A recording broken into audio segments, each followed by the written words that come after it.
السلام عليكم السلام عليكم السلام عليكم ورحمة الله وبركاته.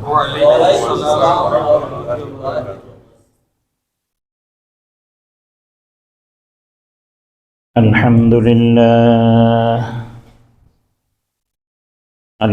لله نحمده ونستعينه ونستغفره ونؤمن به ونتوكل عليه ونعوذ بالله من شرور أنفسنا من يهده الله فلا مضل له ومن يضلله فلا هادي له ونشهد أن لا إله إلا الله وحده لا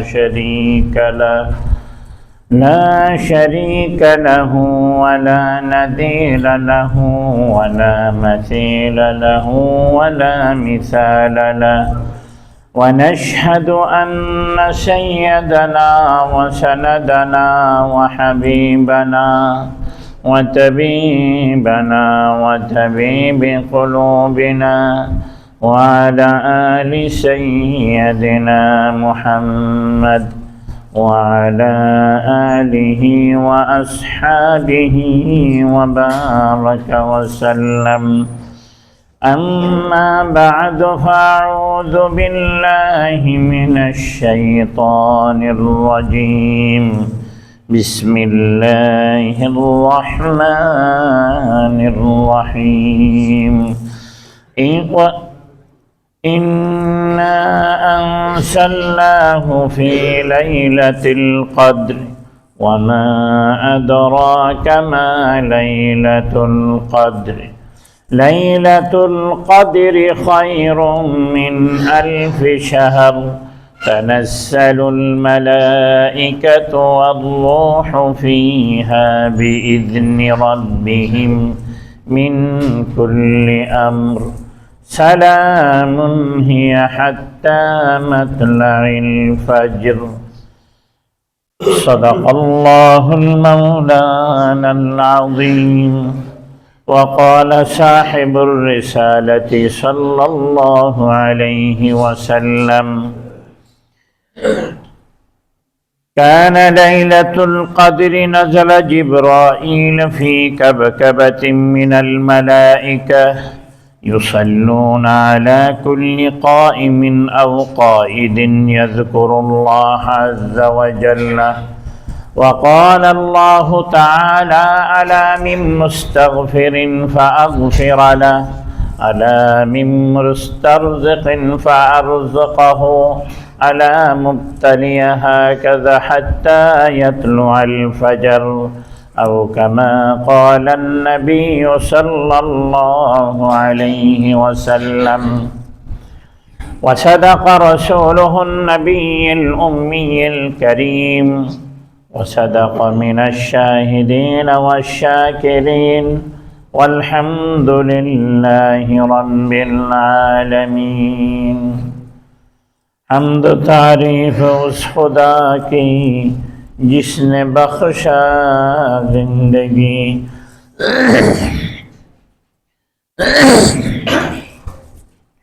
حمد و تعریف اس خدا کی جس نے بخشا زندگی. درود سلام اس نبی پر جس نے سکھایا بندگی. بلغ العلا بکمالہ کشف الدجى بجمالہ. حسنت جمیع خصالہ.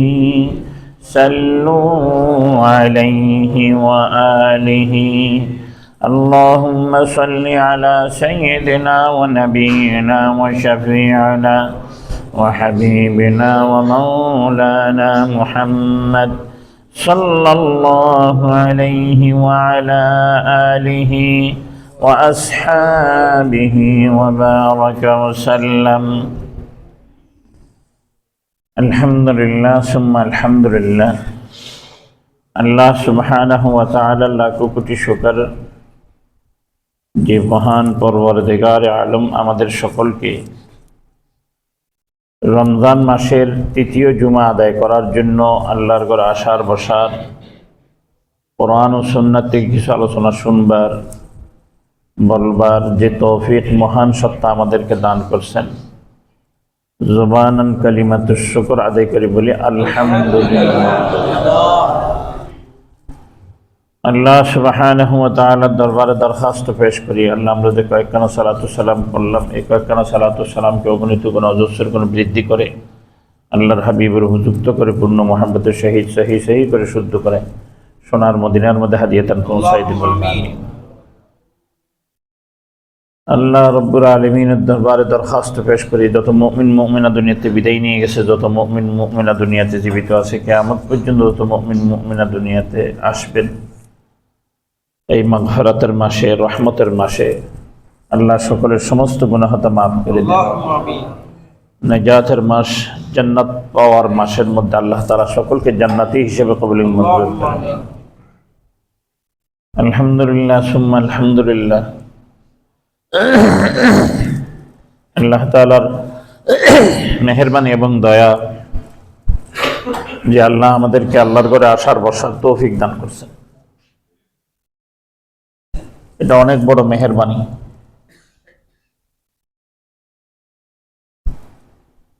আমি আজকে কি বিষয়ের উপর আলোচনা করব, এটা যখন কোরআন শরীফের আয়াত এবং হাদিসে মুবারাকা শুনলেই সকলে বুঝতে পারছে কি বিষয়ের উপর আলোচনা করব। কিন্তু এর পূর্বে একটা জিনিস, সেটা হচ্ছে এটাই যে মানুষ এখন জানে অনেক বেশি, এত জানে কিন্তু আমলের মধ্যে মানুষ কমজোরি, দুর্বল। আল্লাহ সুবহানাহু ওয়া তাআলা এই যে ব্যক্তি এরকম জানে কিন্তু কাজ করে না, কর্ম করে না, আমলের মধ্যে আসে না, এই জিনিসটাকে উদাহরণ হিসেবে মুরব্বীরা, বড়রা তারা বলছেন, আল ইলমু বিলা আমালিন কাশাজারাতিন বিলা সামারিন। বলে ইলম আছে কিন্তু আমল নাই, জানা আছে কর্ম করে না। নামাজের ফজিলত সম্পর্কে জানে, নামাজ পড়ে না। রোজার ফজিলত সম্পর্কে জানে, রোজা রাখে না। মসজিদের ফজিলত সম্পর্কে জানে কিন্তু মসজিদে আসে না। সুদের খারাপি সম্পর্কে জানে কিন্তু সুদ থেকে বাঁচে না। ঘুষের খারাপি সম্পর্কে জানে, ঘুষ থেকে বাঁচে না। পর্দার ফজিলত সম্পর্কে জানে, পর্দার খারাপি জানে, পর্দা করলে কি খারাপি, পর্দা না করলে কি খারাপি, পর্দা করলে কি লাভ, পর্দা না করলে কি ক্ষতি, সব জানে কিন্তু পর্দা করে না। নেশা করা কি ক্ষতি, নেশা না করলে কি লাভ, এটা সব জানে কিন্তু এরপরও নেশা করে। অর্থাৎ জানার পরও মানা নাই। এটাকে উদাহরণ দিছে আল ইলমু বিলা আমালিন কাশাজারাতিন বিলা সামারিন। ওই বৃক্ষের ন্যায়, যে বৃক্ষ খুব সুন্দর কিন্তু ফল দেয় না, তার পাতাও কোনো কাজে আসে না, তার কোনো ধরনের কোনো কিছু মানুষের কাজে আসে না। এরকম বৃক্ষ যেরকম অকেজু, জানে মসজিদে আসার ফজিলত, নামাজের ফজিলত, জামাতের ফজিলত সব জানে কিন্তু নামাজ পড়ে না, মসজিদে আসে না, রোজা রাখে না। বলছে এরকম জানাটাও এরকম ফলবিহীন গাছের মতো হয়ে যাবে, কোনো দাম থাকবে না ওই ব্যক্তির। তাহলে জানার দাম, জানার নাম দাম নয়, মানার নাম দাম। জানলাম আমি দামি হয়ে গেলাম তা না, আমি মানলাম দামি হয়ে গেলাম। আল্লাহ তাআলা তো এমন ভাবে উদাহরণ দিয়ে দিছে, ফামাসালুহু কামাসালিল কলব, বলে এটা হচ্ছে বেওয়ারিশ লাশের, বেওয়ারিশ কুকুরের মতো। সব কিছু জানে কিন্তু কেউ করায়ত্ত থাকে না, ইবাদত বন্দেগী করার জন্য আল্লাহর কাছে ধরা দেয় না। অন্য জায়গায় আল্লাহ তাআলা বলতে গিয়ে বলেন কামাসালিল হিমার ইয়াহমিলু আসফারা, বলে তো গাধার মতো। বলে গাধার পিঠের উপর যে কিতাব বোঝায় উঠাই দিছে, বই উঠাই দিছে, কিন্তু গাধার খবরই নেই। এখন আমারও জানা আছে, মানা নাই। আমাকে আল্লাহ তাআলা এই সম্বোধন করে আল্লাহ তাআলা করছেন। কিন্তু ভাইও, যখন আপনি জানবেন এবং মানবেন, জানা এবং মানার মধ্যখানে আল্লাহ তাবারক ওয়া তাআলা বলতেছেন, তোমার জন্য বান্দা কিছু ইমতিহান থাকবে, পরীক্ষা থাকবে। তুমি যে বেশি জানো এটা বোঝা যাবে তুমি বেশি মানার কারণে। আর তুমি যখন বেশি মানবে, আমি আল্লাহ তাআলা তখন তোমাকে বেশি পরীক্ষা করব, বেশি পরীক্ষা করব। পরীক্ষা কি নিয়ে করবে? আল্লাহ সুবহানাহু ওয়া তাআলা বলতেছেন, ওয়ালানাবলুওয়ান্নাকুম বিশাইইম মিনাল খাউফ ওয়াল জু' ওয়া নাকসিম মিনাল আমওয়াল ওয়াল আনফুসি ওয়াস সামারাত ওয়া বাশশিরিস সাবিরিন। আল্লাহ তাআলা বলেন, ওয়ালানাবলুওয়ান্নাকুম বিশাইইম মিনাল খাউফি ওয়াল জু'i ওয়া নাকসিম মিনাল আমওয়ালি ওয়াল আনফুসি ওয়াস সামারাত ওয়া বাশশিরিস সাবিরিন الذين إذا أصابتهم مصيبة قالوا إنا لله وإنا إليه راجعون أولئك عليهم صلوات من ربهم ورحمة وأولئك هم المهتدون. الله سبحانه وتعالى বলেন, ولنبلونكم بشيء, আমি তোমাকে কিছু জিনিস দিয়ে পরীক্ষা করব, ইমতিহান করব। পরীক্ষায় যদি তুমি পাশ করতে পারো তাহলে তুমি সফল, মুহতাদুন, তুমি হেদায়েত প্রাপ্ত বান্দাদের অন্তর্ভুক্ত হইতে পারবে। আর তুমি যদি এই পরীক্ষার পাশ করতে না পারো তাহলে তুমি হেদায়েত প্রাপ্ত বান্দার অন্তর্ভুক্ত হইতে পারবে না। এই পরীক্ষা ওই বান্দার জন্য হবে যে বান্দা জানে এবং আবার আমল করে। আমল করতে গিয়ে তাকে এই জিনিসগুলির পরীক্ষাগুলির মধ্যে পড়তে হয়। 4টা পরীক্ষা আল্লাহ তাআলা বলছেন। মিনাল খাউফ, আল্লাহ তাআলা তার মধ্যে ভয় ঢুকাই দিবে, ভয়। আমি যে এই কথা ভয়ের কথা বলতে অনেক লম্বা চলে যাবে, আমি শর্টকাটে আসতেছি। ওয়াল জু', আল্লাহ সুবহানাহু ওয়া তাআলা বলতেছেন ক্ষুধা, ক্ষুধা, ক্ষুধার ইমতিহান বেশি দিয়ে দিবে। ওয়া নাকসিম মিনাল আমওয়াল, মালের ক্ষয়ক্ষতি হয়ে যাবে। ওয়া নাকসিম মিনাস সামারাত, এবং তার জানের ক্ষতি হয়ে যাবে। জান, মাল, ক্ষুধা, ভয়, এই 4টা জিনিস আমি তাকে দিব, পরীক্ষা করব এই 4টা জিনিস দিয়ে। এখন কিভাবে ফাঁস করবে এটা বলে নাই, না বলে বলতেছে ওয়াবাশশিরিস সাবিরিন, যেই 4টা পরীক্ষার মধ্যে ধৈর্য ধারণ করতে পারবে, অর্থাৎ এই সমস্যাগুলির পরও সে আল্লাহ তাআলার ইবাদত ছাড়বে না, ইবাদত দৃঢ়তার সহিত করে যাবে, ওইরকম ব্যক্তিকে আমি সাবের হিসেবে বলতেছি। সে ধৈর্য ধারণকারী, ওই ধৈর্য ধারণকারীর জন্য সুসংবাদ রয়ে গেছে। কিন্তু ধৈর্যটা ধরবে কেমনে, এটা আগে আল্লাহ তাআলা তালিম দিচ্ছে, সুসংবাদটা পরে বলতেছে। সুসংবাদের মধ্যে 2টা, একটা হচ্ছে যে পরকালের জন্য সুসংবাদ, আর একটা হচ্ছে দুনিয়ার জন্য সুসংবাদ। কিভাবে ধৈর্য ধারণ করবে? আল্লাহ সুবহানাহু ওয়া তাআলা বলতেছেন, তুমি ধৈর্য যদি ধারণ করতে চাও তাহলে তোমাকে এই গুণগুলি আসতে হবে। আল্লাযীনা ইযা আসাবাতহুম মুসিবা, যখন তোমার উপর বিভিন্ন মুসিবত চলে আসবে, ক্ষুধার মুসিবত, ভয়ের মুসিবত, মালের মুসিবত, জানের মুসিবত, এই মুসিবতগুলি যখন তোমার মধ্যে চলে আসবে, বিপদগুলি যখন তোমার মধ্যে চলে আসবে, ক্বালু, তুমি বলো, জবানও বলো, দিলে বিশ্বাস করো, ইন্না লিল্লাহ, ইন্না লিল্লাহ, ইন্না লিল্লাহ, আমি তো আল্লাহর জন্য, আমি আল্লাহর জন্য। যে আমার ভয় যেটা দিছে এটাও আল্লাহ, ক্ষুধা যেটা দিছে এটাও আল্লাহ দিছে, আমার জানের ক্ষতি হয়ে গেছে এটা কে করছেন? আল্লাহ করছেন, মালের ক্ষতি হয়ে গেছে এটা কে করছেন? আল্লাহ করছেন। তাহলে আমিও আল্লাহর, মালও আল্লাহর, আমি আল্লাহর, আমার জানও আল্লাহর, আমি আল্লাহর, আমাকে যে ক্ষুধা দিচ্ছে এটাও আল্লাহর। তাহলে শুধু আমার কিছুই নাই, সব কিছু আমার আল্লাহর। যখন আমার আল্লাহ আমাকে এভাবে কষ্ট দিবে, পরীক্ষা করবে, এবং শুধু এটুকু নয়, ওয়া ইন্না ইলাইহি রাজিউন, আমাকে আমার আল্লাহর কাছে ফিরিয়ে দিতে হবে, আমার মাল আমার আল্লাহর কাছে ফিরিয়ে দিতে হবে, আমার জান আমার আল্লাহর কাছে ফিরিয়ে দিতে হবে।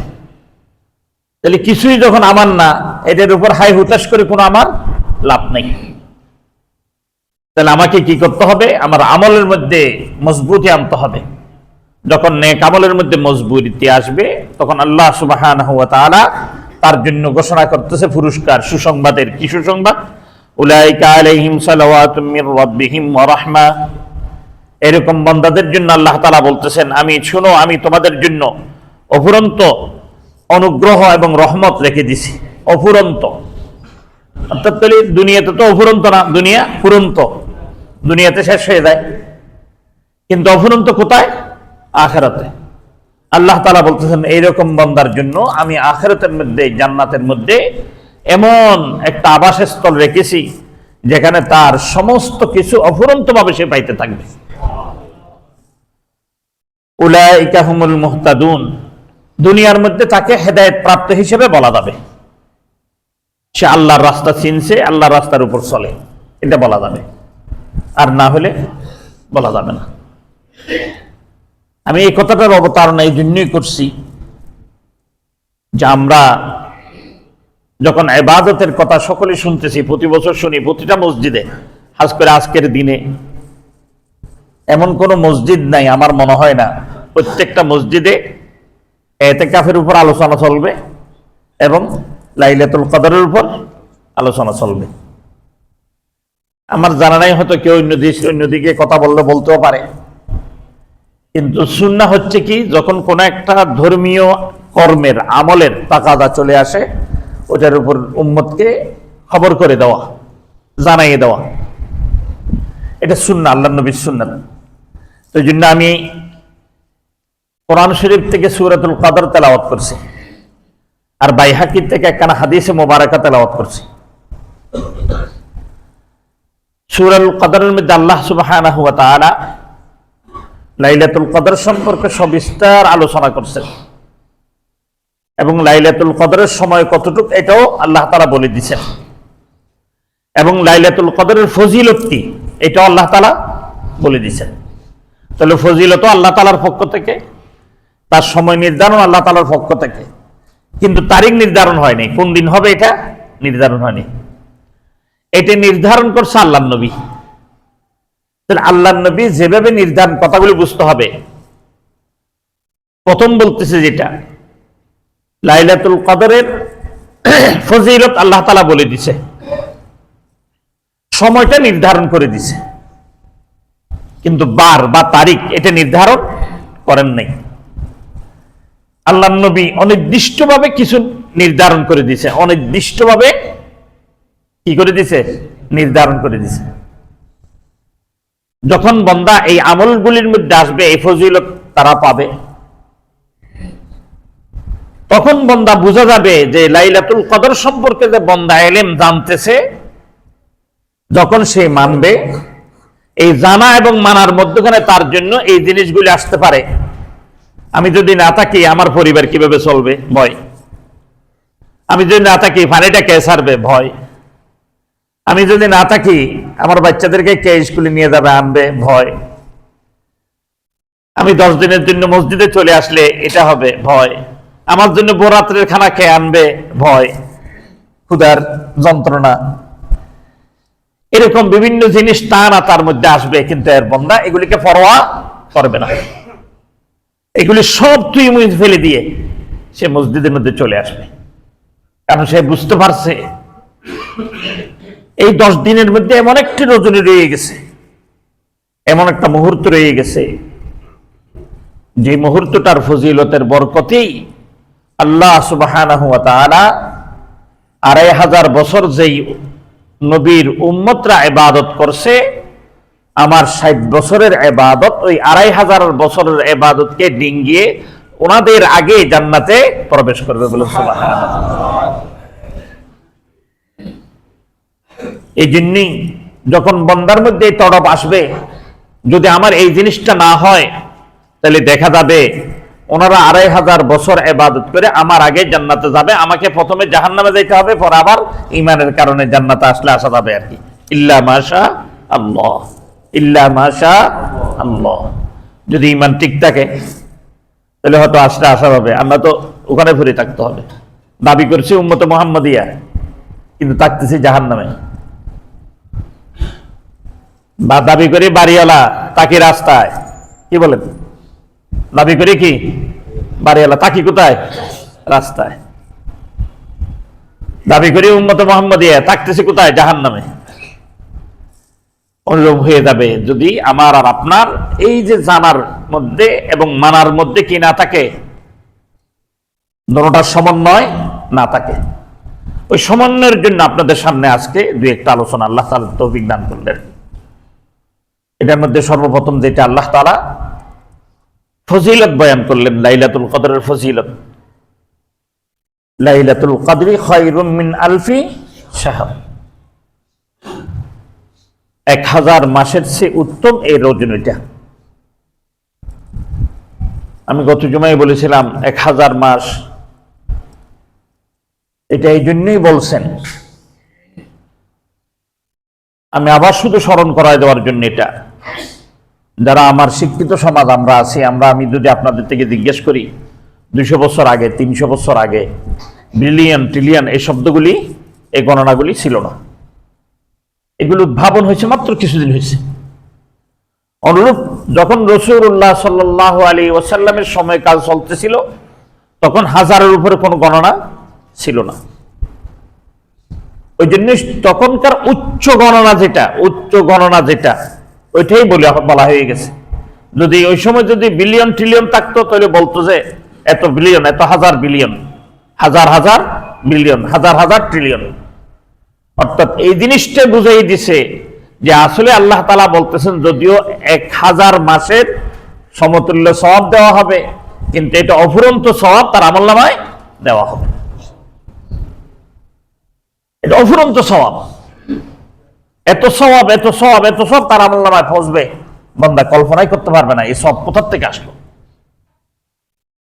শুধু আসবে তা না, এটা তো ইবাদত করবেন নফল, ইবাদত করবে কি নফল।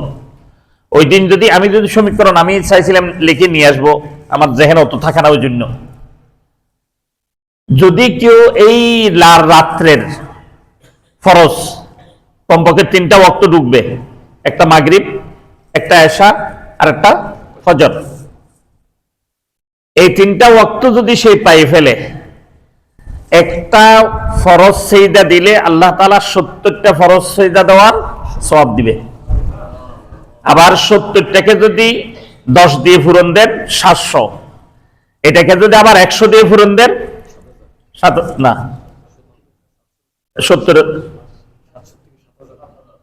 প্রথমে হচ্ছে 70কে 10 দিয়ে পূরণ দিলে 700, 700কে 100 দিয়ে পূরণ দিলে, 100 দিয়ে পূরণ দিলে 70,000। এই 70,000কে যদি আপনি এখন 1000 দিয়ে পূরণ দেন,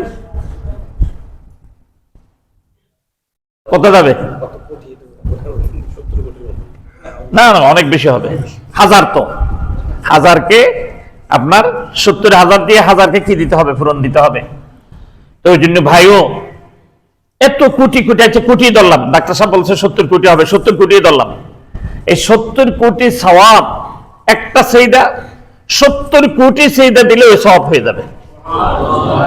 তাহলে মাগরিবের নামাজের মধ্যে 6টা সিজদা, তাহলে কত কোটি হইল? এশারের নামাজে 8টা সিজদা, কত কোটি হইল? ফজরের নামাজের মধ্যে 4টা সিজদা, কত কোটি হইল? ওই জন্য তারাবিতে আমি ফরজটা হিসাব করতেছি, প্রথম ফরজ, এক ফরজ এটা গেল।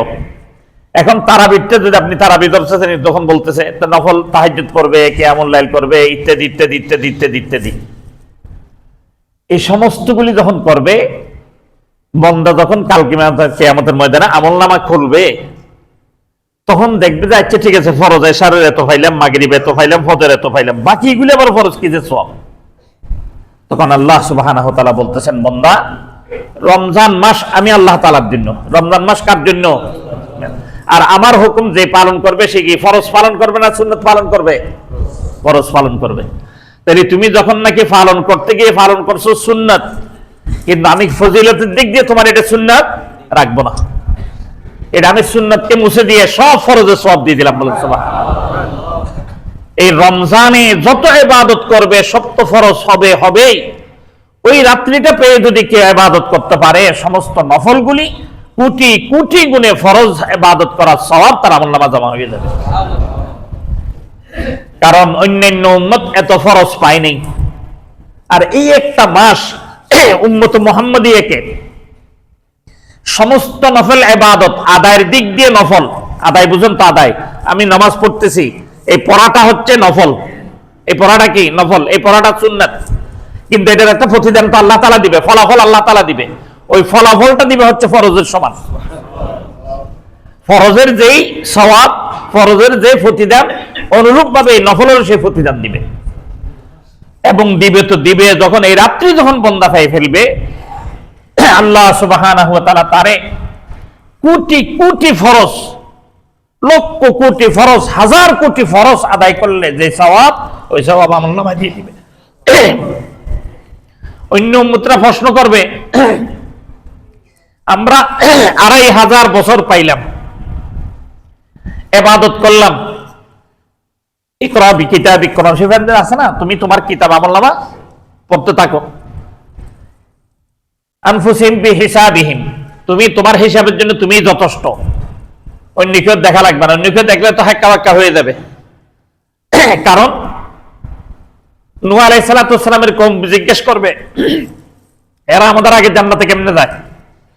দুনিয়াতে আসলাম আমরা আগে, হায়াতও পাইলাম আমরা বেশি, ইত্যাদি ইত্যাদি আরো কয়েকটা আছে। এগুলি আমরা অগ্রগামী, এরপর এরা কেমনে আমাদের আগে চলে যায়? তখন আল্লাহ সুবহানাহু ওয়া তাআলা বলবেন, দেখো তোমার নবী যেমন তোমরাও তেমন, আর ওদের নবী যেমন ওরাও ওইরকম। ওদের নবীও দামি, ওরাও দামি। কেমন দামি? যদিও তোমরা 2500 বছর হায়াত পাইছো, ওরা মাত্র 60-70 বছর হায়াত পাইছে, কিন্তু দেখো তোমার আমলনামা হয়েছে 70 খণ্ড, আর ওর আমলনামা হয়েছে 70,000 খণ্ড। তখন ওরা হাইবত হয়ে যায়, আমার দেখাও। তখন দেখবে, হায়রে আল্লাহ, সব লেখা মুখ। বলে, আল্লাহ একটা দিনের ফজিলত তুমি এদেরকে এইভাবে দিয়ে দিলে? বলে, হ্যাঁ, কারণ আমার হাবিবকে আমি খুশি করার জন্য এমন কোনো কিছু নেই যা করি নেই, তার মধ্যে আমার হাবিবের উম্মতকে আমি এই ফজিলত দিয়ে দিছি। শুধু একমাত্র আমাদের নবীর বরকতে আমরা এই ইবাদতের বরকতটা আমরা পেয়ে ফেলছি। তাহলে যদি আমি আমার হাবিবের উম্মত দাবি করি, যদি সন্তান তার পিতার দাবি করা আমি অমুক পিতার সন্তান, তাহলে তার পিতার যে ইজ্জত, যে সম্মান, এটা যদি রক্ষা না করে, তাহলে সন্তানকে অন্য মানুষরা বলবে না, কিরে তুই তো সুসন্তান না, কি সন্তান? কুসন্তান। তাহলে আমি আমার হাবিবের উম্মত দাবি করতেছি, তাহলে কি সু উম্মত হইতে পারবো না, কু উম্মত হয়ে যাব? ওই জন্য ভাই ও আল্লাহর ওয়াস্তে বলি, রাসূলুল্লাহ সাল্লাল্লাহু আলাইহি ওয়াসাল্লামের উম্মত যদি দাবিদার হয়, রাসূলুল্লাহ সাল্লাল্লাহু আলাইহি ওয়াসাল্লামকে যে ফজিলত আল্লাহ তাআলা দান করলেন, সম্মান দান করলেন, তার বরকতে যে আল্লাহ তাআলা আমাদেরকেও সম্মান ইজ্জত দান করলেন, ওইটা যদি আমরা রক্ষা করতে চাই, তাহলে আমাদেরও আল্লাহর নবী রাসূলুল্লাহ সাল্লাল্লাহু আলাইহি ওয়াসাল্লাম ইবাদত যেভাবে শিখিয়ে দিয়ে গেছে, ওইরকম ইবাদত আমাদের করতে হবে। আয়েশা সিদ্দিকা রাদিয়াল্লাহু তাআলা আনহা থেকে জিজ্ঞেস করছে, হে আম্মা জান, আল্লাহর নবীর রাত্রিকালীন ইবাদত কেমন? তখন বলতেছিল, শুনো, যখন প্রথম রাকাতে নিয়ত বাঁধলো সূরা ফাতিহার পরে সূরা বাকরা পড়তেছিল, মনে করলাম সূরা বাকরা শেষ হইলে রুকুতে যাবে, আমার একটা কথা জিজ্ঞেস করব। আমি দাঁড়ায় থাকলাম, সূরা বাকরা শেষ হয়ে গেল, এরপরে যে সূরা এটা ধরে ফেললো, সূরা আলে ইমরান। মনে করলাম সূরা আলে ইমরান শেষ হইলে মনে হয় কি রুকুতে যাবে, আমি আমার কাছে জিজ্ঞেস করবো। এর মধ্যে আমি ক্লান্ত হয়ে গেলাম, আমি শুয়ে গেছি। শোয়ার মধ্যে আমি শুনতেছিলাম সূরা নিসা ধরছে, মনে করলাম সূরা নিসা শেষ হলে হবে, এরপর সূরা মায়েদা ধরছে, সূরা মায়েদা মনে শেষ হয়ে যাবে, এর মধ্যে আমার ঘুম চলে আসছে। অনেকক্ষণ পর আমার ঘুম ভাঙছে। ঘুম ভাঙে দেখলাম আল্লাহর নবী রাসূলুল্লাহ সাল্লাল্লাহু আলাইহি ওয়াসাল্লামের পা ফুলে গেছে। আমি বসে রইলাম। সালাম যখন ফিরে এসে জিজ্ঞেস করলাম, ইয়া রাসূলুল্লাহ, আল্লাহ সুবহানাহু ওয়া তাআলা আপনার আগের গুনাহ মাফ করে দিয়েছে, পরের গুনাহ মাফ করে দিছে। গুনাহ মাফ করে দিছে শুধু এতটুকু নয়, আপনি যেভাবে জান্নাত চাইছেন আপনার জান্নাতকে ওইভাবে সাজানো হয়েছে। পৃথিবীর বুকে কোন নবীর জন্য নবীর চাহিদা মোতাবেক জান্নাত সাজানো হয় নাই, কোন নবীর উম্মতের চাহিদা মোতাবেক কি করা হয় নাই, জান্নাত সাজানো হয় নাই। একমাত্র মুহাম্মদুর রাসূলুল্লাহ সাল্লাল্লাহু আলাইহি ওয়াসাল্লামের জান্নাত রাসূল ইসলামের চাহিদা মতো সাজানো হয়েছে। তাহলে আপনার জন্য জান্নাত অবধারিত, এটা বুঝাইতে চাচ্ছে আপনার জন্য কি অবধারিত, জান্নাত অবধারিত। এভাবে ইবাদত করার তো আপনার দরকার নেই। তখন আল্লাহ নবী রাসূলুল্লাহ সাল্লাল্লাহু আলাইহি ওয়াসাল্লাম বললেন, আবদান শাকুরা, তুমি কি চাও না আমি কৃতজ্ঞ বান্দা হই আল্লাহ তাআলার? আল্লাহ আমাকে এত নিয়ামত দান করলো, এত নিয়ামত দান করলো, আমি একটু রাত্রে দাঁড়াইয়া আল্লাহ তাআলার ইবাদত করব না, এটা হইতে পারে না? তখন মুহাদ্দিসিন একরাম বলতেছেন, আল্লাহ নবী এই কথা কেন বললেন আয়েশা সিদ্দিকাকে? কারণ আল্লাহ নবী যদি কৃতজ্ঞতা আদায় নাও করেন কোনো কিছু যায় আসে না, কোনো কিছু যায় আসে না। আল্লাহ নবীর কোন ধরনের লাভ নাই, লসও নাই। কৃতজ্ঞতা আদায় করলে লাভ হয়ে যাবে, কৃতজ্ঞতা আদায় না করলে লস হয়ে যাবে, এরকম না। কারণ আল্লাহ নবীকে আল্লাহ তাআলা সেই সম্মান, সেই ইজ্জত আল্লাহ তাআলা দিয়ে দিয়েছে। কিন্তু এটা লিতালিমান উম্মতি, উম্মতের তালিমের জন্য। হে উম্মত শুনে রাখো, আল্লাহ তাআলা তোমাদেরকে এত নিয়ামত দিয়েছেন, এত নাজ নিয়ামত দিয়েছে, এত নাজ নিয়ামত দিয়েছে, লা তাহসুহা।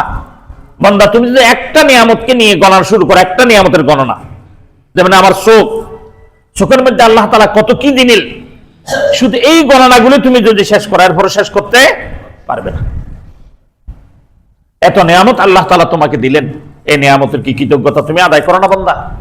এই নিয়ামতের কৃতজ্ঞতা হিসেবে আল্লাহ তাআলার ইবাদত করতে হবে। ওই জন্য আমি বলছিলাম, আমি আপনাদেরকে জানাইতেছি লাইলাতুল কদর সম্পর্কে কেমন। আল্লাহ নবী রাসূলুল্লাহ সাল্লাল্লাহু আলাইহি ওয়াসাল্লাম বলতেছেন, কানা লাইলাতুল কদর, যে যখন রাত লাইলাতুল কদর আসে, নাযালা জিবরাইল ফি কাবকাতিন মিনাল মালাইকাতি ইউসাল্লুনা আলা কুল্লি কাইমিন আও কাইদিন ইয়াযকুরুল্লাহ আযজা ওয়া জাল্লা ইলা আখিরুল হাদিস।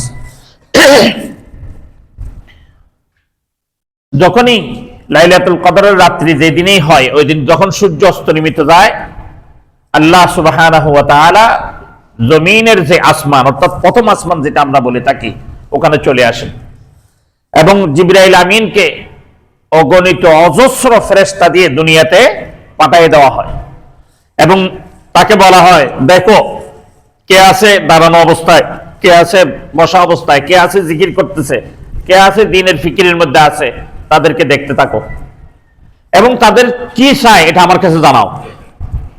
যখন বান্দা হাত উঠায় বলে, আল্লাহ আমাকে গুনাহ মাফ করে দেন, ফেরেশতারা গিয়ে বলে যে অমুকের ছেলে অমুক, অমুকের নাতি অমুক গুনাহ মাফ চাইতেছে, বলে তার গুনাহ মাফ করে দিলাম। বলে আল্লাহ তুমি আমাকে জান্নাত দাও, বলে অমুকের বান্দা অমুক, অমুকের নাতি অমুক জান্নাত চাইছে, বলে আমি তার জান্নাত দিয়ে দিলাম। বলে কি চায়? বলে অমুকের ছেলে অমুক, অমুকের ছেলে অমুক, অমুকের নাতি অমুক, তা আপনার থেকে রিজিক চায়, বলে আমি অফুরন্ত রিজিক তাকে দিয়ে দিলাম। এরকম একটা একটা বলতেছে, একটা একটা আল্লাহ তাআলা কবুল করতেছে। কোন হাদিসে কেউ দেখাইতে পারবে না, কোন দিক দিয়ে কেউ দেখাইতে পারবে না আল্লাহর সামনে কোন একটা নেক আরজি নিয়ে হাজির হয়েছে, আল্লাহ তাআলা কবুল করে নাই, এরকম নাই।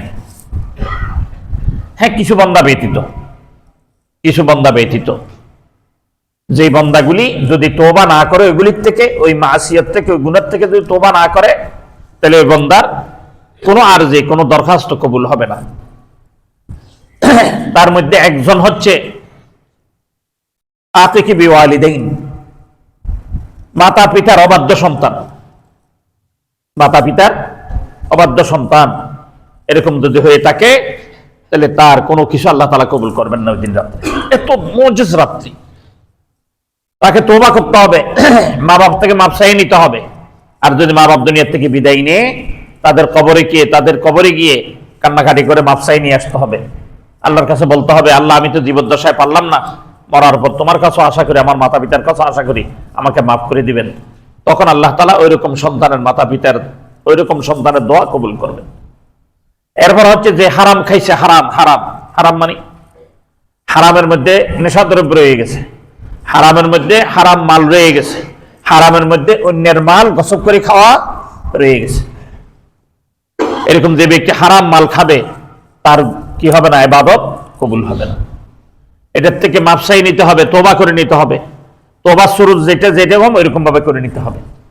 এই জন্য ভাইও এত দামি রাত্রি, এত দামি রাত্রি, এই দামি রাত্রি যদি আমি আর আপনি যদি আমাদের দামি বানাইতে না পারি, এই যে জানলাম এই জানার কোনো দাম থাকলো না। আর যদি আমি আপনার যদি আমাকে দামি বানাই নিতে পারি, তাহলে আমরা যে জানলাম এই জানার দাম হয়ে গেল। কেমন দাম হলো? এক কবি তো তার ভাষা দিয়ে এইভাবে বলেন, আমল সে জিন্দেগি বনতি হ্যায় না জন্নত ভি জাহান্নাম ভি, আমল সে জিন্দেগি বনতি হ্যায় না জন্নত ভি জাহান্নাম ভি, कहा कि अपनी फितरत में न नूरी है न नारी। বান্দা যখন আমল করবে, আমল করার কারণে, নেক আমল করার কারণে বান্দার জীবন সফল হয়ে যাবে। কি জাহান্নাম পাইলো কি জান্নাত পাইলো এটা বড় কথা না। এটা কি বলে কবি? কি জাহান্নাম পাইলো কি জান্নাত পাইলো এটা বড় কথা না, সফল হয়ে গেল। তাহলে সফল কাকে বলে? কোরআন শরীফ যখন দেখা হয়, হাদিস শরীফ যখন দেখা হয়, তখন দেখা যায় সফল ব্যক্তির জন্য কি রয়ে গেছে? জান্নাত রয়ে গেছে। অসফল ব্যক্তির জন্য জাহান্নাম রয়ে গেছে। তাহলে যখন সফল হয়ে গেছে কর্ম করে, তাহলে বান্দা জান্নাত জাহান্নাম এটা বড় কথা নয়, সফলতা পাওয়া বড় কথা।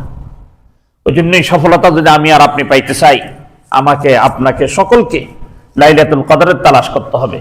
এই লাইলাতুল কদর তালাশ করার জন্য সবচেয়ে সুবর্ণ সুযোগ যেটা, এটা হচ্ছে ইতিকাফের।